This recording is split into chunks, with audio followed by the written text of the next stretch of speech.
Meus irmãos, neste estudo estaremos tratando exclusivamente dos anjos bons e maus, sem análise e comentário da classe de arcanjo, querubim e serafins.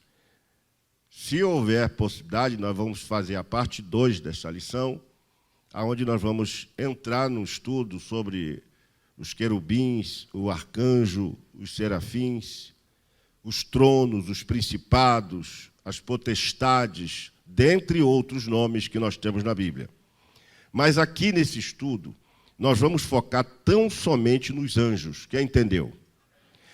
Estes seres espirituais criados por Deus, baseando-nos na Bíblia Sagrada, onde temos relevante fonte de informação para entendimento de que os anjos são espíritos ministradores. Ou seja, o que são espíritos ministradores? São espíritos que servem a Deus. Esses anjos servem a Deus, ao propósito de Deus.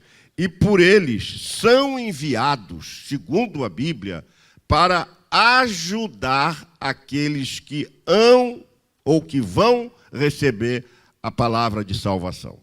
Então, para a gente esclarecer, é possível que a gente tenha a segunda parte desta lição, onde a gente vai ampliar, porque Deus não governa só sobre a classe de anjos exclusivamente, mas também os querubins e serafins, e também o arcanjo, que a Bíblia chama de arcanjo Miguel, que tem uma função precípua ou fundamental de cuidar dos filhos de Israel.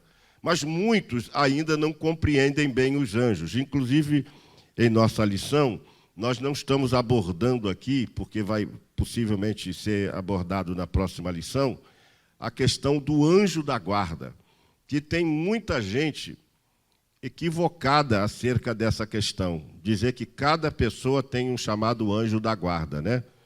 E alguns chegam a dar nome. Será que isso é verdadeiro? Será que isso não é cultural? A Bíblia fala sobre isso? Bom, aqui nós lemos, só na introdução, que a palavra anjo está no plural, porque aos seus anjos dará ordem a teu respeito. Aponta para o irmão aí, diga para ele, a teu respeito. A dar ordem a teu respeito. Os anjos. Ninguém tem especificamente um anjo da guarda. Nós temos anjos de guarda. Anjos de guarda são anjos designados para nos guardar. Mas anjo da guarda, cada um com seu anjinho. Inclusive, tinha uma igreja aí que uma vez falou que se está acontecendo muitos problemas com você, é porque seu anjo é fraco. Então fez a chamada troca de anjo. Quem se lembra disso? A troca de anjo. Poxa, só pouca gente se lembra aqui. Troca de anjo. Você ia lá e eles oravam para trocar o seu anjo. Por exemplo, você estava com o anjo Gabriel, ia trocar pelo anjo Manuel. Se o Manuel também não fosse muito legal, ele trocava por Gebuel. Se o Gebuel não tivesse muito legal, aí trocava por Soluel. Aí ia trocando até você encontrar aquele anjo de acordo com a sua performance, de acordo com a sua realidade. Isso virou até piada aqui na época. Pararam com isso. Graças a Deus que pararam, né? Louvado seja Deus por isso. Os anjos, eles são eternos? Sim ou não? Sim ou não? Vou fazer a pergunta. Quem crê que os anjos são eternos, levante a mão. Pode abaixar. Quem acredita que os anjos não são eternos, levante a mão. Pouca gente, né? Pois vocês acertaram. O anjo não é eterno. Por que o anjo não é eterno? Porque ele foi criado. Se ele foi criado, então ele não é eterno. Ele não. O que é a eternidade de Deus? Deus é. Deus, quando a gente fala assim, Deus existe. Esta expressão, teologicamente, não é correta. A gente tem que dizer Deus é. Por quê? Porque Deus é atemporal. Deus é atemporal. Deus não tem passado, nem presente, nem futuro. Deus é. Os anjos não, os anjos foram criados. Agora, é óbvio que eles não morrerão mais. Todos os anjos que se rebelaram já foram julgados. Já foram julgados. Só faltam, alguns já estão até cumprindo a pena. E outros cumprirão a pena. Porque em Mateus 25, 42, 41 ou 42, diz assim: porque o inferno foi preparado para o diabo e os seus anjos. Então, os anjos não são eternos, porque eles foram criados. Vamos ler isso na Bíblia? Vamos pegar o Salmo 148. Não vai dar para ler todos, porque eu gosto muito de usar os textos, né? E os textos, para mim, eles são fundamentais para fundamentar, para não dizer que é pensamento do pastor. Eu não gosto disso, eu gosto de confirmar com a Bíblia. Então, o que está dizendo lá? Louvai todos os seus anjos, louvai todos os seus exércitos. Agora vamos ler Colossenses, que esse aí vai dizer bem claro, Colossenses 1,16.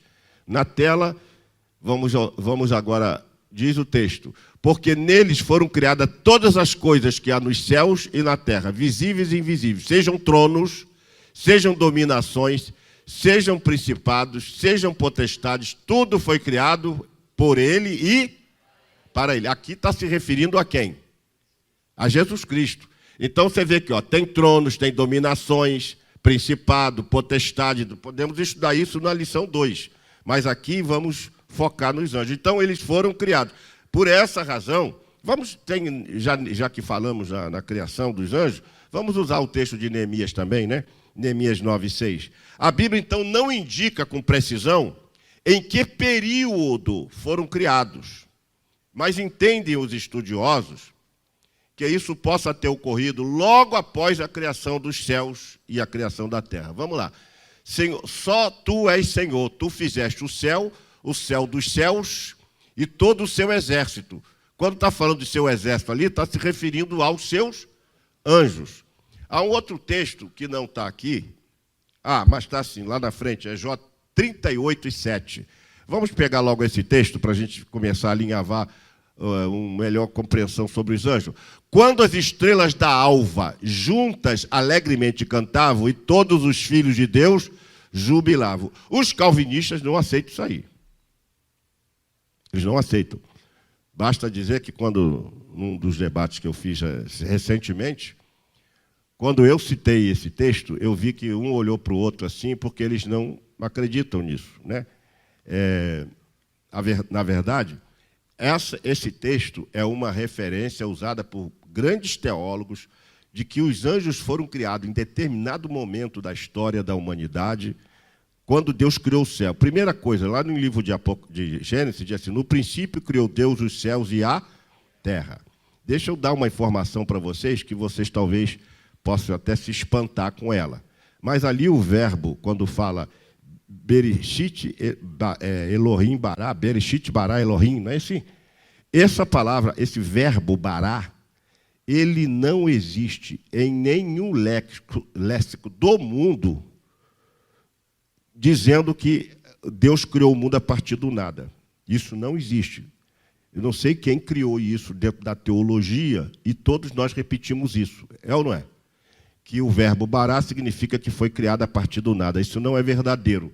Por que não é verdadeiro? Porque eu participei do primeiro seminário de ciência e cristão, e um dos especialistas em gramática hebraica, profundo conhecedor da gramática hebraica, ele falou isso de forma clara.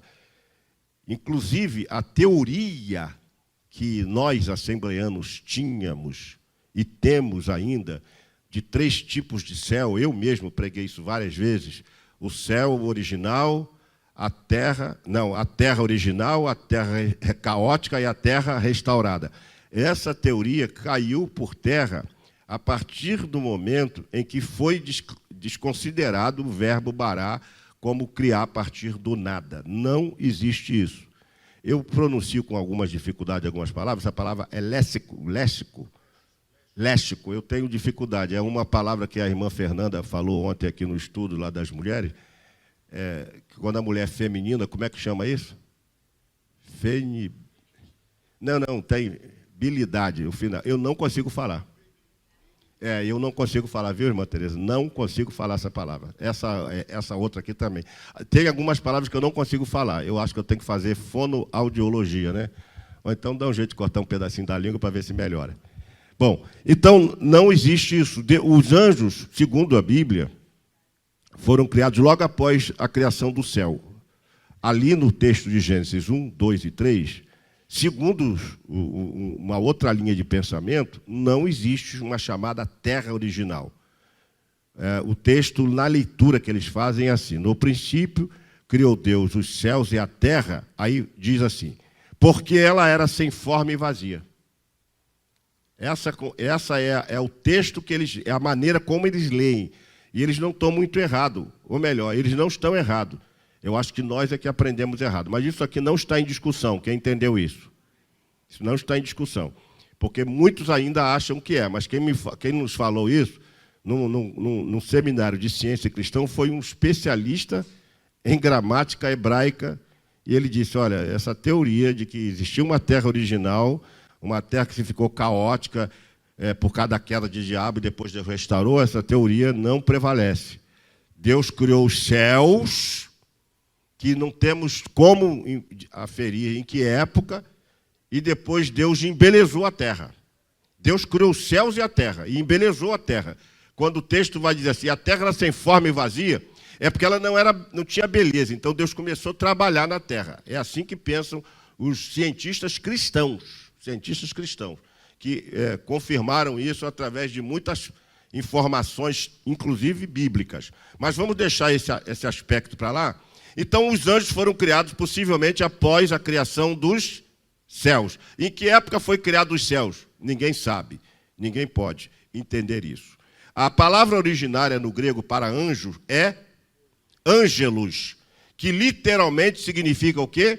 Mensageiros ou embaixadores. Mas pode significar uma ordem superior de seres que habitam nas regiões celestiais. Então, o que são os anjos? São seres que habitam nas regiões celestiais. Estão junto com o Senhor. No hebraico, aí você tem a palavra malak, que vem de uma raiz desusada, que significa enviar como um representante. Então, quando Deus envia um anjo, Deus está enviando como um representante, ou um mensageiro dele. Deus envia um mensageiro. E muitos textos na Bíblia, quando nós lemos, nós entendemos que Deus enviou anjos para desenvolver alguma tarefa específica. Agora, qual a natureza dos anjos? Bom, anjos são seres, em primeiro lugar, criados. Então, eles não são eternos, porque o eterno ele não é criado. Ele foi criado por Deus, né? E esse texto de Jó 38:7, que não é aceito pelos calvinistas, por quê? Porque ali é uma referência muito clara de que quando as estrelas da alva juntas rejubilavam, cantavam, né? E faz uma referência aos anjos, sim. Essa linha de pensamento eu comungo porque é o único texto que a gente tem para identificar que os anjos tiveram uma origem. E são seres distintos dos homens. A Bíblia vai dizer no Salmo 8 que o homem foi feito um pouco menor do que os anjos. Mas esse pouco menor não diz respeito à estatura. Esse pouco menor diz no sentido de grandeza, no sentido de beleza da criação, no sentido de composição geral. O homem foi feito um pouco menor do que os anjos. Isso não quer dizer que o anjo tem 2 metros, o crente tem 1,5 metro. Não tem esse sentido. São espirituais distintos dos homens. Só que agora, como eles são espíritos ministradores, eles não podem morrer. Está claro isso? Também eles não podem morrer e eles também não possuem o quê? Sexo. Eles não possuem sexo. Tanto que Jesus, por que eles não se procriam?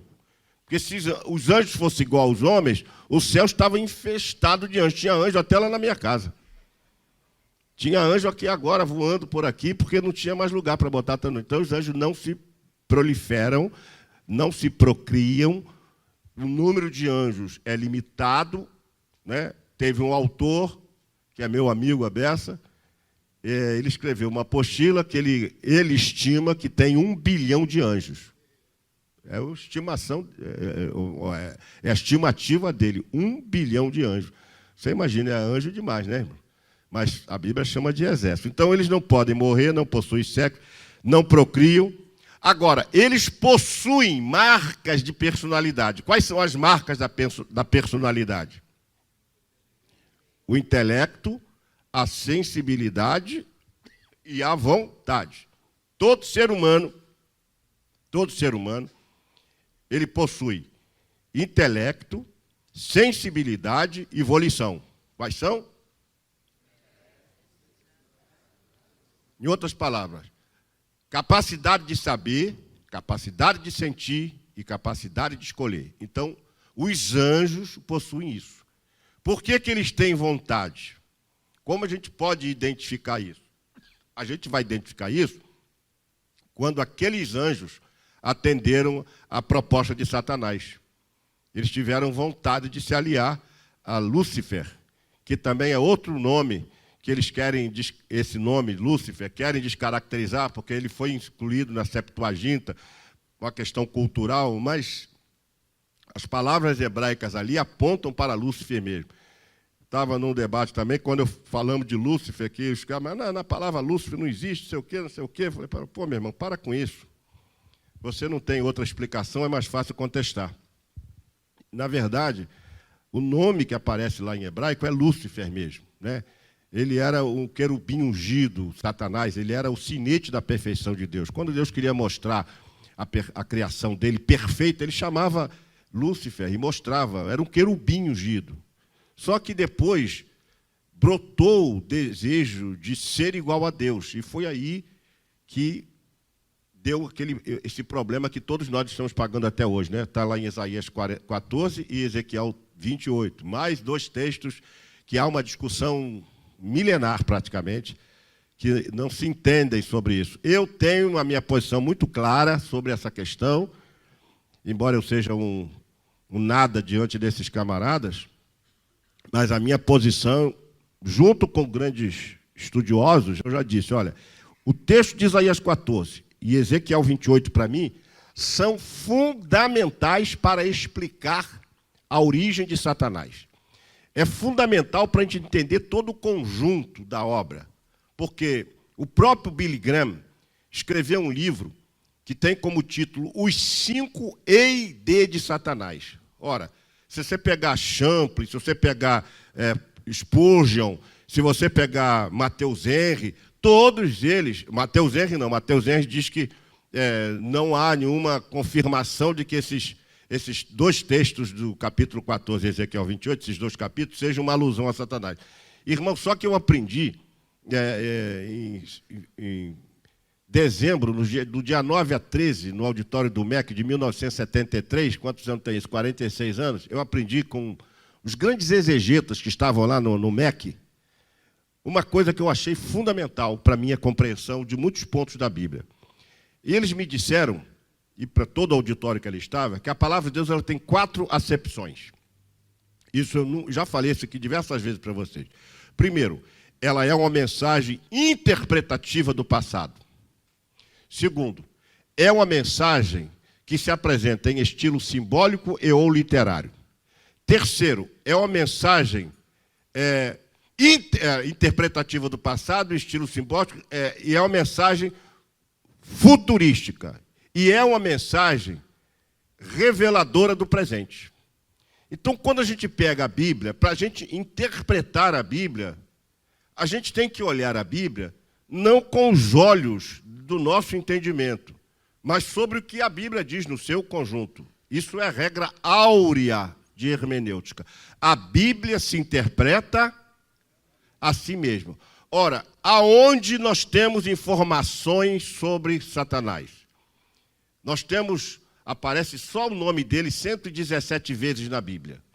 Eu fiz um estudo baseado só na Bíblia. Eu peguei todos os nomes que aparecem, diabo, Satanás, inimigo do Novo Testamento, porque no Antigo Testamento inimigo era qualquer um, mas no Novo Testamento muitas palavras que são ditas inimigo. Eu peguei os nomes que ele tem todos os nomes dele, botei todos os versículos, fui lendo um por um, e eu fui colocando a origem, as suas obras, os seus nomes, as suas funções, e etc. Um estudo da Bíblia, simplesmente para a Bíblia. É Bíblia por Bíblia. Não tem ali pensamento de ninguém. Então, ali eu entendi que os textos de Ezequiel 28 e Isaías 14, eles são fundamentais, porque eles interpretam o passado. Quem entendeu isso? Você não tem uma interpretação do passado tão coerente, até porque jamais o escritor da Bíblia falaria acerca do rei de Tiro, que foi literal, que perfeito eras no teu caminho. Perfeito eras no teu caminho.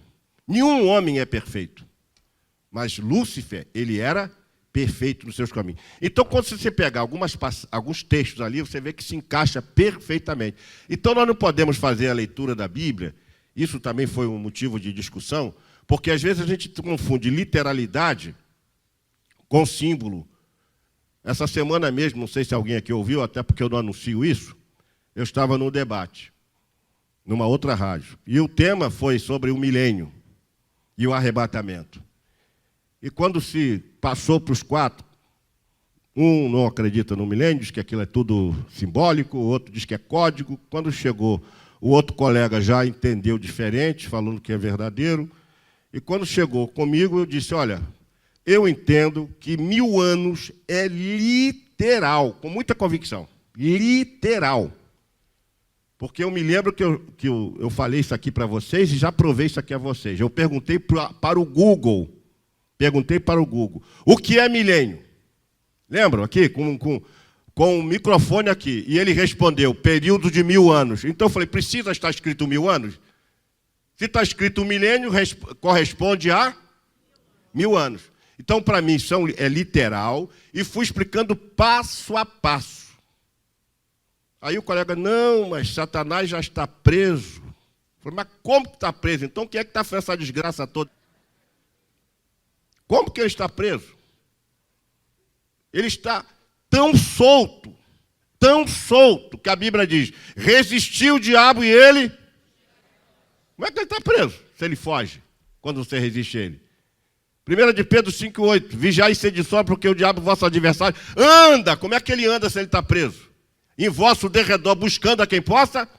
Aí eu comecei a citar alguns textos. Quer dizer, mas não tem jeito, os caras torcem isso para não acreditar que o diabo está... Como o diabo está preso, irmãos? Se o diabo está preso, a gente estava no milênio. Com essa desgraça toda, eu falei, não quero esse milênio, não. Com essa desgraça toda, eu não quero esse milênio. O milênio, os profetas vaticinaram sobre ele. É um reino de paz, literal, eu não tenho a menor dúvida. Eu faço uma placa de bronze, coloco aqui na igreja, em tudo quanto é lugar, e diz assim, olha, vai acontecer o milênio, sim, porque eu creio neste livro sagrado aqui, até o tutano. E essa interpretação de que o milênio, 1000 anos, é simbólico, para mim é exatamente, eu falei que era um contrassenso. O pastor ficou bravo lá, o reverendo. Não, eu quero falar, que o pastor disse que é um contrassenso. Eu falei, é um contrassenso, sim. O senhor disse que o que eu disse é um equívoco, o do senhor é um contrassenso. Porque não dá para aceitar que um texto, a gente tem que fazer a leitura do Apocalipse e compreender que há textos literais e há textos simbólicos e há textos futurísticos. Por que eu classifiquei assim? Porque a Bíblia diz, o Apocalipse é dividido em as coisas que viste, as coisas que são e as coisas que hão de acontecer. Então tem coisas que são, tem coisas que hão de acontecer. Então se a gente separar isso, é o primeiro passo. E uma outra coisa que eu falo, até para quem entende, porque eu sou um nada diante desses camaradas, mas eu faço uma coisa, eu sei ler. Eu falei para um pastor no debate, pastor, me desculpe, mas eu sei ler. Eu aprendi a ler. Então o senhor não vai me dizer que eu estou lendo errado. Está escrito aqui, 1000 anos. E lá o profeta Isaías vai dizer que o cordeiro vai morar com o leão. Outra coisa, segundo de Samuel, capítulo 7, Davi vai governar, porque Deus deu um reino eterno para Davi. Que reino eterno é esse que Davi nunca vai reinar? Então Deus errou? Então me perdoe, é muito difícil você às vezes encarar essas contradições via novas doutrinas, porque tem o pós-milenista, Não, vou falar de tribulacionista, né? Eu sou pré-tribulacionista. Tenho o meso-tribulacionista e o pós-tribulacionista. A mesa tinha 3 classes ali. O pré-tribulacionista é aquele que crê que a igreja vai ser arrancada antes da grande tribulação. Você crê nisso? É o que eu creio, sabe por quê? Porque a grande tribulação é chamada de a ira do Cordeiro. Se a ira do Cordeiro, nós somos a noiva do Cordeiro. Jamais o seu noivo vai expor a sua noiva à ira. Nós seremos arrebatados, eu creio assim. Quem crê que vai ser arrebatado? Já não se crê mais. A próxima lição, ou uma das próximas, é sobre o arrebatamento da igreja, o governo de Deus sobre o arrebatamento da igreja. Porque tem uma galera, pastores da Assembleia de Deus, que não creem mais no arrebatamento. Sabe por que o diabo está usando aquilo que está lá em Mateus 24:4, irmão Luiz Pimentel? Acautelai-vos que ninguém vos engane. E já tem gente enganada. Está esperando a vinda de Jesus e eu já vou subir. Se você quiser ficar aí, é problema teu, né? Quem quiser ficar, que fique. Eu quero ser arrebatado. Eu quero. Tem uma meia dúzia que quer comigo, irmão. Eu quero ser arrebatado. E quem sabe na escola dominical, né? Se a igreja ficar vazia aqui. Já pensou? Bom, então, os anjos não se criam. Os anjos possuem alto grau de inteligência e sabedoria. Ele tem caráter, né? Alto grau de inteligência e sabedoria. São obedientes às ordens de Deus. Salmo 103, versículo 20. Porque aos seus anjos dará ordem. E eles, não é esse salmo não, mas vamos lá, Salmo 103, 20. Vou botar alguns poucos textos na tela, porque não dá para... bem dizer ao Senhor todos os seus anjos. Vós que excedeis em força, que guardais os seus mandamentos, que mais? Então eles são obedientes.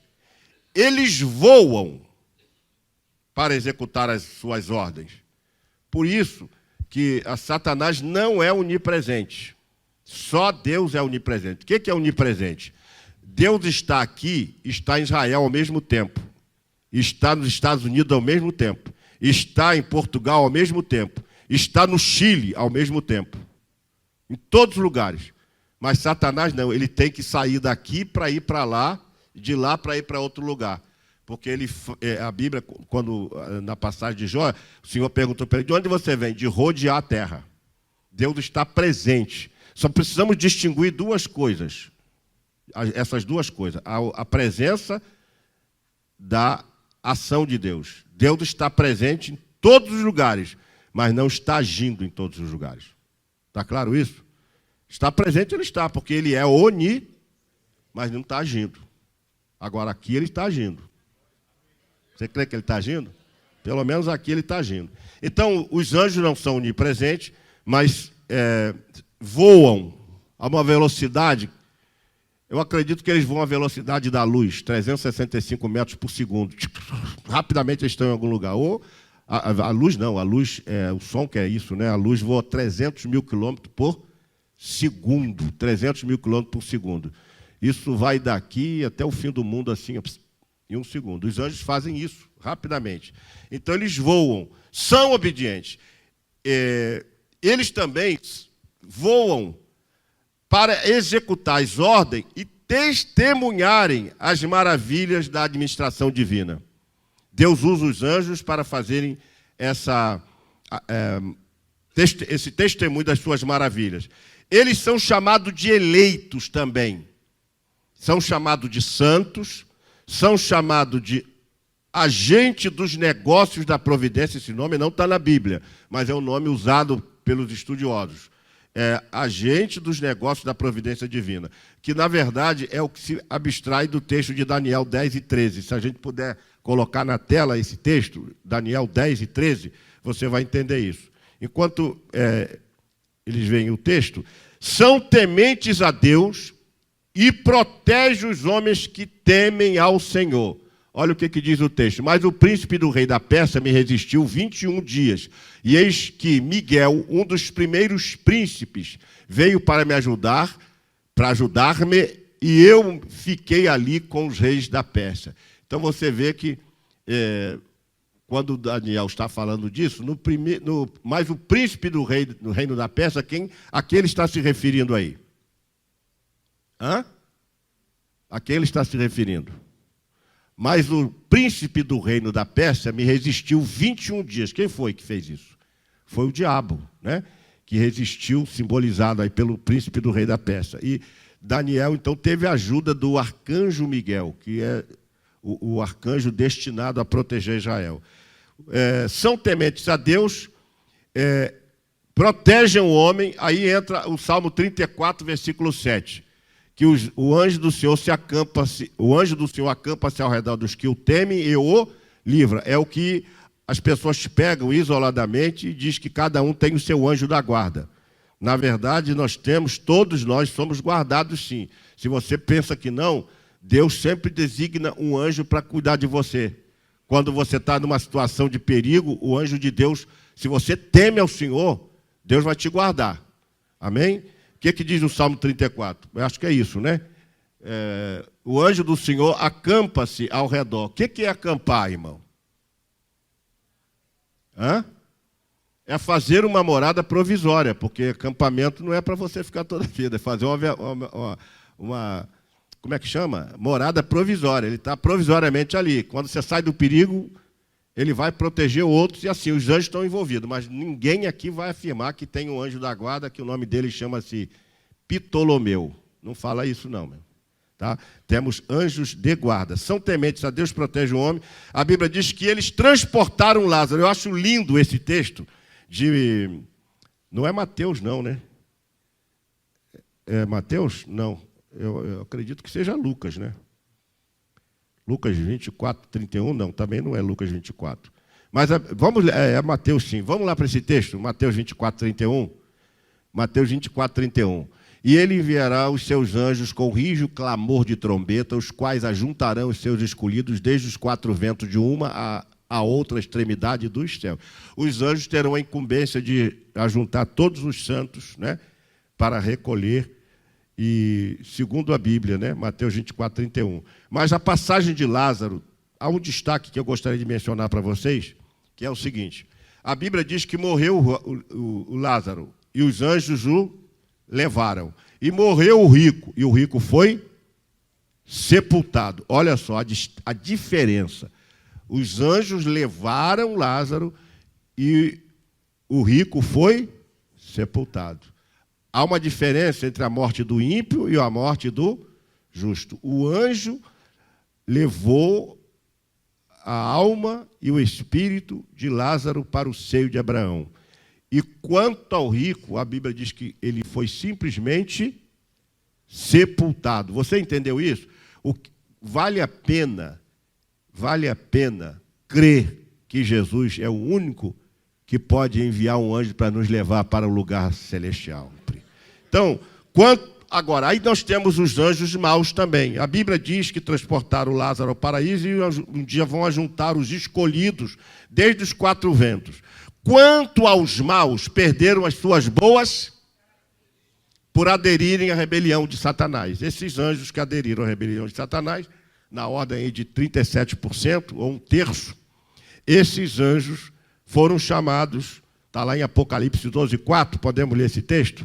Aí eu pergunto para vocês, o Apocalipse é um livro das coisas que viste, das coisas que são e das coisas que hão de acontecer. Isso, aonde se classifica isso aqui?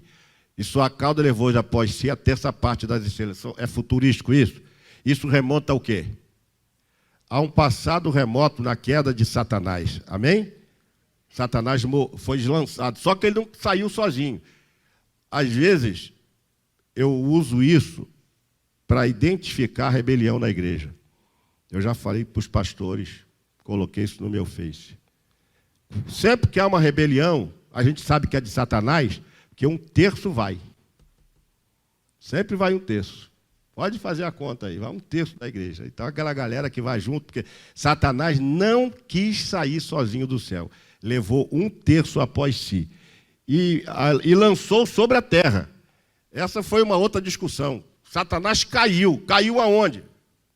E os colegas teólogos, não, Satanás não caiu nos ares. Eu falei, mas aonde? Qual lugar que ele caiu? No Antúrios, no planeta Antúrios, no planeta Betelgéusios, Tem o planeta Betelgeuse. No planeta Netuno, Plutão, mas lá não tem ninguém, segundo a Bíblia. Então, aonde ele caiu? Na terra.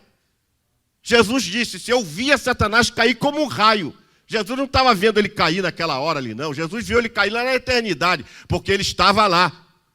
Quem entendeu isso? Então, ele viu a queda de Satanás. E eu falei, mãe, ele caiu na terra, irmão. Não tem outro lugar. Qual é a relação de Deus com os seres humanos? É na terra. Deus vai se relacionar com nós que temos a Bíblia. Então, todas a ação de Deus contra Satanás foram realizadas porque ele caiu aqui nessa terra, nesse planeta. Ele não caiu em Netuno, nem em Plutão, nem em Marte, né? Nada disso. Ele caiu aqui na terra. Então, veio com 1/3 dos anjos. Agora, esses anjos são chamados de rebeldes. Aí entra outro aspecto também teológico que, me desculpe, irmãos, eu não tô, daqui uns dias eu vou fugir de debate, principalmente em alguns lugares. Por quê? Porque ficar discutindo determinadas teses que não soma nada para quem está ouvindo, na minha concepção, porque cria mais dúvida do que solução. Então, é melhor discutir outras coisas. Mas veja bem, Satanás, quando caiu, ele caiu na terra, e esses anjos que se rebelaram contra ele saíram das mãos do Criador. No momento que eles saíram, como nós lemos ali, eles são chamados de rebeldes, de desobedientes, e ainda tem um outro agravante, é que dessa classe de anjos que caiu, correspondente a 1/3, uma parte desses anjos estão aprisionadas, seguindo aí o texto de 2 de Pedro 2:4, na tela. Uma parte desses anjos, por serem tão terríveis, eles foram aprisionados em cadeias eternas. O que diz o texto?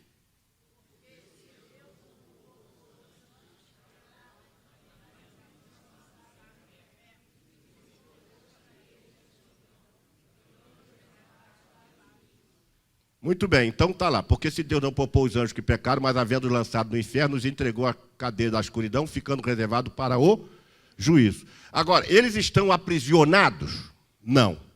Nem todos os anjos maus que caíram estão aprisionados. Porque Satanás precisa de agentes. Assim como Deus tem anjos a seu favor, Satanás também tem anjos a seu favor. Só que a classe de anjos que está com Satanás são anjos maus. São anjos. Mas, pastor, onde está escrito isso, irmãos? Nós falamos aqui, Mateus 25:41. O inferno foi preparado para o diabo. Só isso? E seus? Então, Satanás tem anjos. Só que ele tem duas classes de anjos. Os anjos que estão ativos e os anjos que estão inativos. Quem são esses que estão inativos? São os que estão aprisionados em cadeias eternas. Agora nós vamos ver que é um desses textos aqui, que eu não lembro, mas esses anjos não têm nenhuma chance de arrependimento. Eles estão destinados ao inferno. Por não guardar o seu principado. Lá em Judas 6 fala que eles perderam o principado. A Bíblia afirma que muitos estão presos. 2 de Pedro 2:4. É esse aí? É esse aqui, né? E não guardaram o principado, mas deixaram a própria habitação, reservou a escuridão e em prisões eternas. Esses que estão em prisões eternas, aí tem um grupo de teólogos que afirma que esses demônios são tão terríveis que se eles estivessem hoje soltos, ele destruiria muita gente. Tamanha a ferocidade desses demônios. Então Deus os aprisionou. Mas há um texto no livro do Apocalipse que um dia eles serão soltos. E quando eles forem soltos, vai sair como nuvem de gafanhotos. E ele vai destruir tudo que tem vida na terra. Eles vão sair como fumaça e vão fazer um estrago enorme. Então a Bíblia afirma que muitos estão presos e outros estão soltos e se opõem aos salvos. Então preste atenção. Efésios capítulo 6, versículo 12, os demônios se opõem a você continuamente. Não pense vocês que o diabo não está trabalhando através dos seus demônios para te atingir. Ele quer tirar você do centro da vontade de Deus. Não pense você que ele esqueceu de você, não. Ele não se esquece de você porque ele recebe ordem de Satanás para tentar você de todas as formas possíveis. Por isso que a Bíblia diz, vigiai e sede sóbrios. Muito bem. A Bíblia afirma que muitos estão presos, outros soltos se opõem, habitando nas regiões celestiais e no inferno. Vamos ler esse texto de Efésios 6 e 12? O texto é Efésios 6 e 12. Porque não temos que lutar contra a carne e o sangue, mas sim contra os principados, contra as potestades, contra os príncipes das trevas. A palavra príncipes das trevas é o principal das trevas. Satanás é o príncipe, no singular. Ele é o quê? É o principal das trevas. Mas existem outros que são príncipes das trevas deste século, contra as hostes espirituais da maldade nos celestiais. Então nós temos demônios que habitam nas regiões celestiais e eles também vão ao inferno. Teve um colega nosso aqui de São Gonçalo que fundou o Instituto Bíblico lá nos Estados Unidos, e ele veio aqui pregar uma certa vez, e eu assisti uma outra pregação dele numa grande igreja lá de Belo Horizonte. Só que foi muito engraçado, porque ele disse que tem uns demônios. Isso foi o que ele disse, eu não estou aqui ratificando isso, pelo amor de Deus. Mas achei muito interessante, porque ele disse que tem uns demônios que o Satanás dá ordem para ele vir destruir o povo, né? Vai lá, faz uma arruaça lá naquela igreja, faz isso, faz aquilo. E quando os demônios não cumprem as ordens, que chegam lá no inferno, diz que Satanás pega ele e pá, dá uns cascudos nele, dá uns socos nele, porque o camarada não cumpriu literalmente as suas ordens. Eu falei, poxa, será que isso, de onde ele tirou isso, né? Ou ele teve algum sonho, ou então teve algum revelamento, mas isso aí eu não encontrei amparo bíblico nenhum, que Satanás pega os camaradas, dá uma coça nele, dá uma coça nos demônios lá, porque senão eles estavam apanhando muito, né, irmão? Constantemente. Muito bem, os que estão presos, um dia serão soltos, e ao fim serão lançados no lago de fogo. Aí o texto é Apocalipse 20, 10. Esse texto não está aqui na nossa lição, mas Apocalipse 20, 10 dá para colocar aí? Apesar de serem poderosos, não são todo-poderosos, pois só Deus tem todo o poder.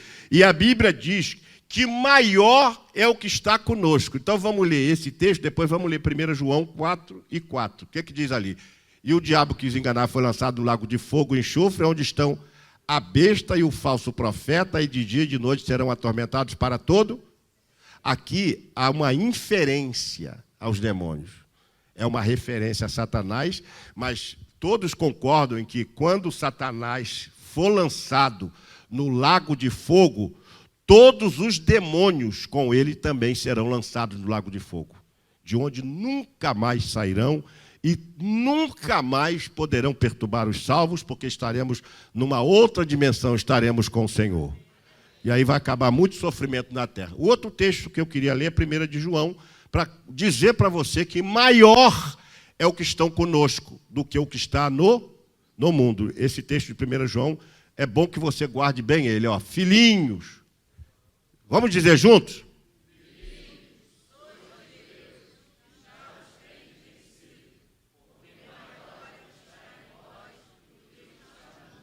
Então por que você tem medo de macumba, irmã? Por que você tem medo de praga? Por que você tem medo de fitinha? Tem gente que vê qualquer coisa da macumba, fica com medo. O que o texto está dizendo? Maior é o que está com você. Filhinhos, olha só. Sois de Deus.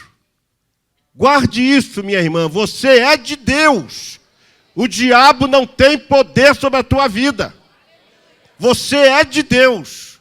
Além do mais, você é de Deus, você já os tem de vencido. Ele já venceu e já está escrito o lugar que ele vai ficar. Romanos 16 e 20. O Senhor vai colocar Satanás debaixo dos nossos pés. E aí, se você pegar carona lá no livro de Deuteronômio, pisa e o destrói. Pega carona lá. Mas vamos lá. Juiz e Deus, e o Deus de paz. Agora, preste atenção, que eu acho lindo são os detalhes na Bíblia. Lindo. Ali não está dizendo assim, e o Deus de guerra. E o Deus de guerra, mas está dizendo, e o Deus de esmagará em breve. Não é você que vai esmagar. Não é esse negócio, pisa na cabeça de Satanás, pisa na cabeça de Satanás. Quem vai destruir ele é o Senhor. E o Deus de paz esmagará em breve Satanás debaixo dos vossos pés. Isso é profético para a sua vida. O Deus de paz, imagina o Deus de guerra, hein? Se é o Deus de paz que vai esmagar, Deus nem precisa ser todo poderoso, porque quando eu disse uma frase na rádio, e muita gente não entendeu num programa de jovem, que eu disse, Deus não tem inimigo, eu não falei de mim, eu copiei o que disse um colega nosso aqui, numa pregação, há muitos anos atrás, que ele disse que Deus não tem inimigo. Ah, o senhor não pode falar isso, que Satanás é o quê? Meu irmão, quando eu disse que Deus não tem inimigo, é o seguinte, quem é páreo para Deus? Quem? Quem é? Quem que fala assim, não, eu confronto o Senhor. Irmão, Satanás está debaixo da autoridade do governo de Deus. Ele não faz nada sem a permissão de Deus. Porque ele tem poder, mas não tem todo o poder. Então, Deus não tem inimigo. Porque se Deus quiser destruir Satanás, no estalo já está dizendo que ele esmagará Satanás debaixo dos nossos pés. Olha que humilhação. Deus, você que é um crente, lavado, remido, comprado, enxaguado no sangue de Jesus. Deus vai colocar o diabo debaixo dos teus pés e vai destruir ele, para você ver o nível de humilhação que Deus coloca a ele. Para mostrar que você não é um Zé Ruela, você não é uma pessoa qualquer, você é filho de Deus. E como filho de Deus, você tem que acreditar que um dia Satanás vai estar sob os seus pés e Deus vai destruí-lo ali, debaixo dos seus pés. Vamos reler de novo?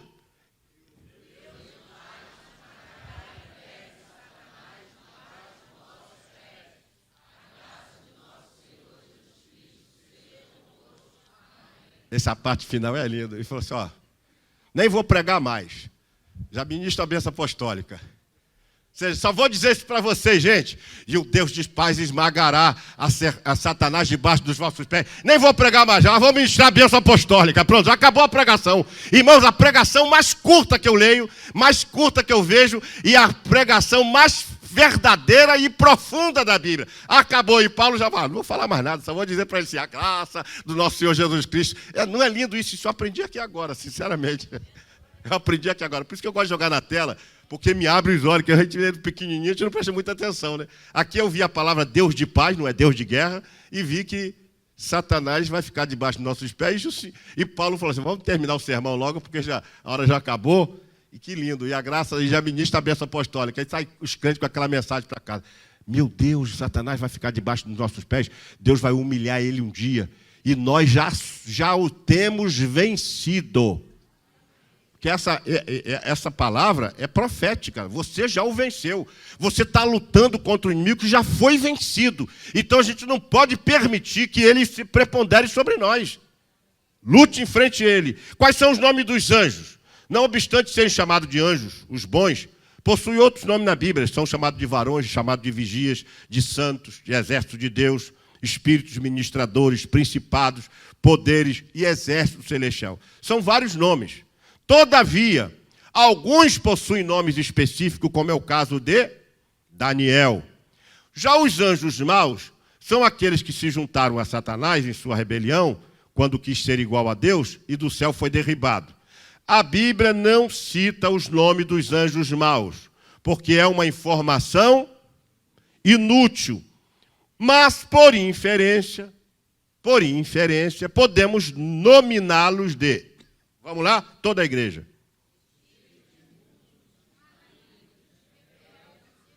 Eu só citei esses 4 aí, me perdoe, não tem que citar mais, né? Então a Bíblia diz que a nossa luta não é contra a carne, contra os seres humanos, mas contra as forças do diabo. São esses demônios, são os espíritos imundos, malignos, rebeldes, demônios, né? Por isso que a gente tem que expulsar ele.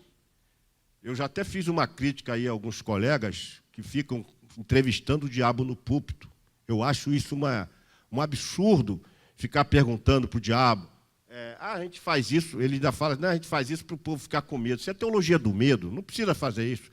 Você não precisa ter medo de Satanás, porque você já o venceu. Você só tem que vigiar para não dar brecha. A Bíblia diz lá em 1 de Tessalonicenses 5, não deis lugar a ele, porque se der lugar, ele vai entrar mesmo. Então, não deis lugar ao diabo.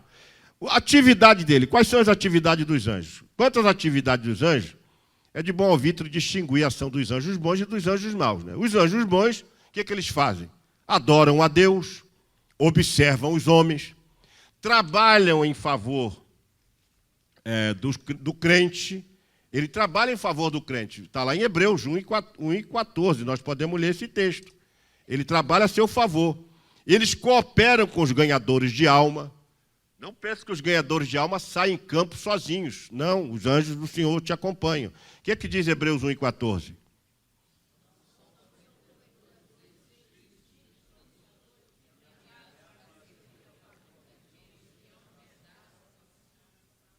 Então, quem que vai herdar a salvação aí? Quem que vai herdar a salvação? Somos todos nós. Então, eles trabalham a nosso favor, né? Eles promovem a assistência do crente na hora da sua morte. Lembra que eu falei, Lucas 16, 22? Que o Lázaro morreu e foi levado pelos anjos. E o rico foi sepultado. Quer dizer, quem que levou o rico? Foi seus amigos. Mas na hora que morre o crente, o anjo presta essa assistência. É ele que leva, ele que levou o corpo de Lázaro. O corpo não, levou só a alma e o espírito, a presença de Deus. Já os anjos maus, eles se opõem ao povo de Deus. Eles possuem o corpo humano. Isso é chamado de possessão. Possessão. Vocês sabem que há uma diferença entre possessão e opressão. Na Bíblia, para a gente distinguir isso, vocês precisam identificar. Nós temos na Bíblia o caso daquela mulher que estava há 18 anos, andava encurvada, não é isso? E o que aconteceu com ela? Jesus entrou no dia de sábado, e aquela palavra sábado ali está exatamente para mostrar a superioridade de Jesus, e que fazer o bem não tem dia, e etc. Tem muitas lições ali. Mas Jesus mostrou o seguinte: quando repreendeu aquele demônio, aquela mulher ficou curada. O que acontece? Tem muitas enfermidades que são demoníacas. O diabo coloca a enfermidade. Coloca a enfermidade na pessoa. E aí, existem duas situações. Você ou expulsa o demônio ou cura a enfermidade. Porque a enfermidade é o laboratório, o laboratório dele. Quando ele tem aquela enfermidade, ele usa aquela enfermidade ali. Então, se você curar aquela doença, pelo poder da cura que Jesus deu à igreja, e porão as mãos sobre os enfermos e os curarão, o diabo não tem onde ficar. Esse demônio, desculpe, ele sai. Ou então você expulsa ele. Mas se não for curado, ele volta. Se não for curado, ele volta. Então tem que expulsar o demônio e orar para que Jesus cure aquela enfermidade. Há muitas enfermidades. Vocês tomaram conhecimento desse fato que aconteceu lá em Goiânia, que está rendendo até hoje, né? Aquele falso milagreiro que tinha lá, que agora caiu a máscara, como vai cair de todos. Todos vai cair a máscara. Todos. Não adianta. Tem um camarada lá nos Estados Unidos que adivinha tudo, sabe tudo, vai cair todos eles. Agora já tem um que já foi desmascarado também. Todos serão desmascarados, porque Satanás coloca a doença e depois ele mesmo tira. Ele mesmo tira, para levar avante a sua... A Bíblia diz que ele pode se transfigurar em anjo de luz. Eu tenho um amigo que foi lá fazer a operação da garganta. Tinha um caroço aqui na garganta, acabou morrendo de câncer. Só que quando o cara pegou um bisturi lá que cortou o outro, que ele viu aquele, ele saiu correndo da fila. Não quis mais nem ficar. Então, isso é todo engano. Satanás coloca a doença, depois tira. Aí todo mundo acha que foi um milagre. Mas ele faz, ele se transforma em anjo de luz. Por isso que é bom olhar para o rabo, porque se tiver rabo não é anjo. Olha logo assim para a cauda, né? Alguém falou isso. Olha para a cauda. Então, onde é que eu estava aqui? O diabo promovendo toda sorte de desgraça. Destruindo casamento, destruindo família, empresas, negócios, até espírito de miséria. Agora mesmo, vindo da minha casa, chegamos ali no Alcântara. Quando chegamos lá, tem uma senhora com toda suja, com uma roupinha bem curtinha, um shortinho bem curtinho, e o outro cara todo sujo, todo maltrapilho mesmo, nem banho acho que aquele camarada toma, abraçando os dois, brincando os dois. Quer dizer, numa situação, espírito de miséria. Se a gente expulsar esse demônio, essas pessoas vão se soerguer, vão serem abençoadas. Nós precisamos fazer um trabalho de libertação em cima dessa gente. Tem muita gente com espírito de miséria. Satanás coloca o espírito de miséria E tem gente que não escova dente, não limpa, não toma banho. Tem os acumuladores que existem, são também demônios que trabalham nisso. Entra cada pessoa. Pegaram uma velhinha agora, meu Deus do céu, nos Estados Unidos, que a casa dela era uma podridão só. Isso é espírito de miséria, isso é o capeta que gosta disso. Né? O capeta que gosta disso. O Senhor gosta da limpeza. Amém? Então, Deus criou... vamos lá, quantidade de anjos, nós não podemos quantificar quantos anjos temos no mundo espiritual. Um colega meu, eu falei até, não vou dizer o nome dele, ele disse que tem 1 bilhão de anjos. Sabemos, porém, que é um exército. Isso compreende uma grande quantidade, uma legião. Uma legião não é uma legião romana, com a legião romana são 6 mil soldados. É muito mais do que isso. É um número grandioso. Nós temos várias referências aqui. Deus criou todos de uma só vez. Amém? Pois ele não tem capacidade de reproduzir-se. Agora, e a igreja? Qual o papel da igreja em relação aos anjos? Aí, em relação aos anjos bons, nós não podemos fazer cultos para anjos. Nós também não podemos colocar o anjo acima do Senhor Jesus. Eu vi um pastor fazer esse teste na igreja. Ele falou, irmão, Jesus está aqui. O irmão disse assim, amém. E o outro, amém. Daqui a pouco o pastor foi conduzindo e falou assim, irmãos, eu estou vendo o anjo de Deus aqui. Ali tem outro anjo. Aí a igreja vibrou. Glória a Deus, aleluia. Tem rir para lá para trás e tal. Foi uma festa na igreja. Sabe por quê? Estão valorizando mais os anjos. Deus me mostrou um anjo. Aí as pessoas dão um valor a isso muito grande. Não pode, o anjo não pode ser colocado acima daquele que o criou. Por outro lado, ele deu à igreja poder e autoridade para expulsar os anjos maus. Pastor, quem são os anjos maus? Os anjos maus são os demônios. Os demônios são os anjos maus. Tem anjos maus soltos e tem anjos maus presos. Esses que estão presos estão em cadeias eternas. Estão esperando o dia em que o anjo vai abrir, se a minha memória não falha, é o capítulo 9 de Apocalipse, abre e sai aquela multidão, 200 milhões de gafanhotos. Vai sair demônio para tudo quanto é lado. Mas os que estão soltos hoje, eles estão subjugados pelo poder que Deus deu à igreja. Nós precisamos entender isso, que a nossa autoridade não está no nosso título. Não é o fato de ser pastor, evangelista, presbítero, apóstolo, semideus, Jesus Júnior, tudo que tem hoje aí, essa nomenclatura, isso não dá a autoridade para expulsar demônio. O que dá autoridade para expulsar o demônio é o nome de Jesus. Quem entendeu? Pastor, eu não sou nem diácono, eu não sou nem porteiro, eu não sou nada, pastor. Não, você leu lá que você é filho de Deus. Então você tem autoridade para, quando encontrar um endemoniado, dizer para ele assim, olha, eu não tenho poder para te expulsar, mas em nome do Jesus, a quem eu sirvo, sai deste corpo. E ele vai ter que sair. Alguns resistem um pouquinho, insistem, sai, e ele vai sair. Porque você não está usando o seu nome, você estará usando o nome de Jesus. Então, foi delegada, e na Bíblia, há aqui, no mínimo, 8 narrativas de que esses demônios foram expulsos. Foram expulsos. Os demônios e os anjos caídos são a mesma coisa, não existe uma classe diferente. Esses são demônios, esses são os anjos caídos. Eu separei aqui anjos caídos soltos e anjos caídos aprisionados. Agora, os demônios e os anjos caídos são as mesmas coisas. Vocês têm aqui uma relação dos demônios que saíram, né? Inclusive um homem que era cego, surdo e mudo. Quando o demônio saiu, ele voltou a ouvir e voltou a falar. Porque são demônios que provocam a mudez e provocam também a cegueira. Eles trabalham nisso. E ele foi expulso. Maria Madalena, diz a Bíblia que expulsaram dela 7 demônios. Lá em Lucas 8:2. Quantos demônios? Você imagina, uma mulher possuída por 7 demônios. O que essa mulher não era capaz de fazer. E Jesus expulsou.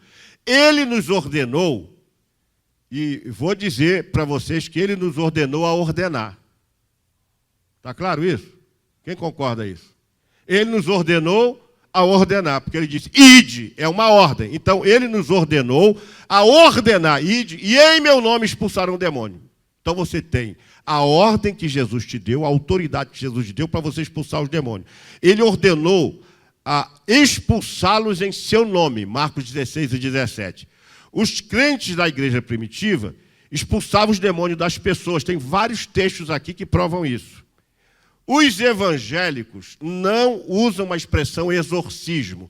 Aqui, alguns anos atrás, eu era garoto ainda, surgiu um filme chamado O Exorcista.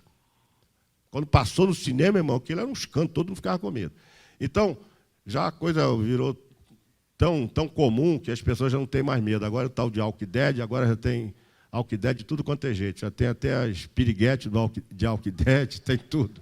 Tudo que você possa imaginar já tem. Estão fazendo tudo, né? Com Walking Dead. Então, a igreja primitiva, ela expulsava demônio. Nós não exorcizamos. Essa expressão, ela foi criada pelos católicos. E no sentido original, exorcizar é prender por meio de juramento. Prender por meio de juramento. A autoridade delegada pelo Senhor é para expulsar. O verbo é expulsar. Não tem outra coisa. Não é dialogar, não é conversar, não é perguntar, não é concordar, não é discordar. O verbo é expulsar. O que diz, professor, o verbo expulsar? O que é expulsar? O que é expulsar? Vai embora. Então, é simples. Por que a gente cria uma dificuldade tremenda? Vai perguntar, qual o seu time? Eu sou Vasco. E você? Eu sou Flamengo. Qual o nome da sua sogra? Poxa, sabe que eu não sei? Então, tu é um demônio miserável. E o seu? Minha sogra é a Bigadela. A Bigadela? Como é que surgiu esse nome? Não sei. Foi o capeta que deu. Então, irmão, a gente fica criando um monte de estratégias para criar triato na igreja, perguntar, entrevistar o demônio. O que é que você... Irmãos, está no YouTube. O diabo dizendo assim, não vai na igreja do fulano de tal. Está lá no YouTube. Quem já viu isso aí? Só vocês que viram. Vai lá, não vá naquela igreja. O diabo dizendo isso, irmãos. E o camarada jogando isso na mídia, pelo amor de Deus. O diabo, a Bíblia usa o verbo expulsar. E a igreja tem autoridade delegada pelo Senhor. Jesus disse, ide fazei discípulos. Então nós não temos que conversar com o demônio, não temos que perguntar, agora temos que ter o discernimento. Se é demônio mesmo ou se é esquizofrenia, se é algum problema. Por isso que nós falamos aqui, quando cair alguém aqui, ninguém vai lá para cima da pessoa que parece que fica um monte de abelha em cima do mel. Não é isso. Caiu alguém, primeira pessoa, Ministério Provida. Cadê o Ministério Provida aqui? Está ali. Vê se não foi algum problema físico, fisiológico. Amém? Está claro? A pessoa sofreu uma síncope. Igual a Terezinha, estava caída lá no chão. Eu podia chegar, se eu sou um crente pentecostal desse do manto, eu chegar e dizer assim, sai, Satanás! Ela levou um tombo, ela teve uma síncope, pum, caiu. Então, quando caiu uma pessoa, não pense que caiu no espírito, porque isso não existe. Não podemos fazer doutrina daquilo que aconteceu com Daniel. Não podemos fazer doutrina disso. Não existe cair no espírito. Existe cair. Você pode cair, levar um tombo, tropeçar, tudo mais. Cair no espírito, cair para depois tu ser curado enquanto você está na transcendência, não existe isso. Isso é tudo coisa de menino, de falta de Bíblia. Agora, está caído, vai lá, menina, a irmã enfermeira, a doutora aqui, examinando, ela está com... O problema dela a pressão dela, vê a glicose, não é isso? Vê a pressão, porque isso provoca esse desmaio. E agora, não foi? Pega a irmãzinha, leva ali na sala, vai qualquer irmão, crente, fiel a Deus, que é filho de Deus, chega para aquele demônio, sai! Eu me lembro, vou terminar aqui contando uma história de um pastor que o diabo se manifestou no final do culto. E eu já contei isso para vocês, já ele foi e fez o seguinte. Ele deixou, falou, o diácono, fica expulsando esse demônio aí, porque eu vou embora. Pegou o carro, foi embora. Quando estava chegando em casa, os irmãos ligaram para ele: pastor, nós já fizemos de tudo, o diabo não sai. É melhor o senhor voltar. Ao pastor: já fizeram de tudo mesmo? Já, irmão, já fizemos, pastor, mas o diabo não sai, não sai. Aí o pastor veio, chegou assim: e aí, irmã, você já orou? E você, já orou? Já expulsou esse demônio? Você já expulsou? Você? Já? Todo mundo já expulsou? Já, pastor. Ele não saiu, não. Então liga para o camburão. Na mesma hora o cara ficou bom. Liga para a polícia, chama o camburão para vir levar ele. Na mesma hora ele se levantou para sair. Então existem esses casos. Existiu também aqui em São Gonçalo uma irmã que desmaiou lá, aí disseram que era demônio. E ela mesmo dizia, quer dizer, eu não saio daqui, só se o presbítero fulano de tal vir pôr as mãos sobre mim. Ah, essa daí é complicado, né, irmão? Aí chamaram lá o presbítero e falaram assim: olha, ela quer que sua mãozinha toque nela. E são carências afetivas, né? A irmã simpatizou para o irmão lá. Então, na hora que o pastor tocava nela, ai, Jesus. E até das regiões celestiais voltava. Isso é o espírito da paixão, irmão. Espírito da carne e da paixão. O governo de Deus sobre os anjos bons e sobre os anjos maus, encerrando aqui, que eu tenho 3 minutinhos. Em 1 de Reis, o profeta Micaías viu o Senhor sentado no trono. Olhe para cá. E todo o exército celestial em pé junto a ele. Deus exerce o governo sobre eles. Por isso, eles estão à disposição do Senhor. Eles respeitam, adoram, reverenciam, obedecem, servem e cumprem todas as tarefas. Quando Micaías viu aqueles anjos, o que é que eles estavam? À disposição. Bastava Deus dar uma ordem e eles desceriam imediatamente. Estavam à disposição.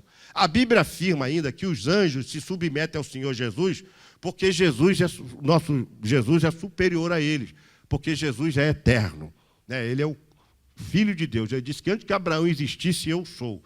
Eles serviram Jesus quando Jesus estava lá no deserto. Sabia que Deus mandou anjos? Não foi garçom que foi lá, não. Não foi nenhum desses iFood que foi levar comida para Jesus lá, não. Não foi também o como é que chama isso aí? Do aplicativo? Uber. Não foi ele, não. Foram os anjos. E é interessante que a palavra do texto que menciona que os anjos serviram a Jesus no deserto é diaconeu, no grego. Diaconeu é diácono. Eles serviram a Jesus como diáconos. Ali eram os diáconos. Então, de acordo com Mateus 26, 53, Jesus, né, eles se submeteram à ordem de Jesus, pois Deus deu ao anjo poder para governar o mundo presente, ou melhor, Deus não deu poder aos anjos para governar o mundo nem presente nem vindouro. Mas a Jesus ele deu todo o poder no céu e na terra. Nesse sentido, a suficiência dos anjos, como dos demais seres criados, a suficiência desses anjos, dependem de Deus. Os anjos só se movem se Deus determinar. Os anjos só descem se Deus determinar. Os anjos só agem se Deus determinar. Porque Deus governa todos os anjos. Os que estão aprisionados não sairão enquanto Deus não determinar. Os que estão soltos só agem com a permissão. Deus permite. Entendam isso, que eu não estou abrindo brecha para falar da vontade permissiva, que eu não creio nela. Eu creio numa única vontade, mas Deus permite. Eles saem, Deus não se interpõe, como o caso de Jó, né? Ele pediu a Deus, Deus falou assim: pode ir lá, faça o que você quiser, mas não toque na sua vida. E ele não pôde tocar na vida dele. Então os anjos estão sujeitos, dentre eles, até Satanás. Satanás, ele diz a Bíblia, lá no livro de Judas, que ele lutou com o arcanjo Gabriel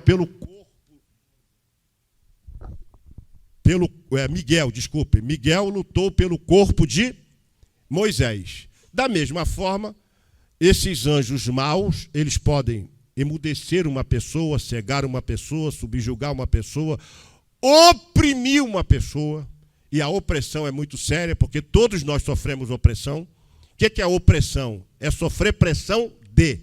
a opressão vem de fora para dentro. Irmãos, com toda a honestidade, antes de encerrar, os diáconos podem chegar logo aqui. Eu tenho alguns lugares que eu sinto opressão. No sábado, foi ontem, eu estive aqui. Quando eu entrei nessa rua, eu senti opressão. Nessa rua aqui do lado. Eu olhei assim e falei, meu Deus, que coisa, que poder que tem, que mal que tem essa rua aqui. Essa rua está carregada. Na frente da minha casa, quando eu chego lá, que eu olho, me dá opressão, eu sinto opressão. Opressão é sofrer pressão de. Então vem de fora para dentro. Você tem um colega que às vezes você conversa com ele, mas você sente que ele é oprimido. Aí você também sente essa opressão. No seu trabalho, que você chega em determinado ambiente, você... então o que você tem que fazer? Nesse momento, você tem que, Senhor Jesus, eu repreendo todas as forças do mal. Repreenda todos os demônios, envia teus anjos para nos proteger agora. Se entrou no ônibus, sentiu isso, pode ter certeza que o mal está ali. A presença do mal, para quem está na presença de Deus, você sente, sim ou não? Então você tem que repreender. Eu sinto em alguns lugares opressão mesmo. E eu sofro opressão também. Aquilo vem de fora. Ser oprimido é sofrer pressão. Você sofre, é o patrão que é o opressor, é o colega de trabalho, é o motorista do Uber, é o motorista do coletivo, é a caixa do supermercado. O diabo está por aí. Então o que nós temos que fazer? Deus tem o governo de tudo. Amém? Governa ou não governa? Se Deus governa, a Ele toda a honra, a Ele toda a glória, a Ele todo o poder. Vamos aplaudir o Senhor.